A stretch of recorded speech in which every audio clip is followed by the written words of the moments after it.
По словам главы республики Егора Борисова, бюджет республики отличается от других субъектов. Если другие сократили расходную и доходную часть, то Якутия приняла закон с ростом доходной части.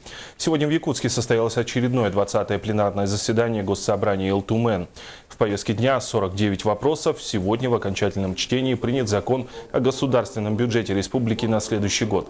Общий расход бюджета определили в сумме 172 миллиардов рублей. Дефицит превышает 8 миллиардов рублей. В ходе обсуждения проекта закона поступило 92 поправки, 58 из них приняты. Есть определенные риски при тех тенденциях, которые есть по экономической ситуации в целом, по Российской Федерации, в мире. Есть риски, повышенные риски недополучения данных прогнозных этих доходов. Да. В этом случае, естественно, затянуть пояса на самом деле придется.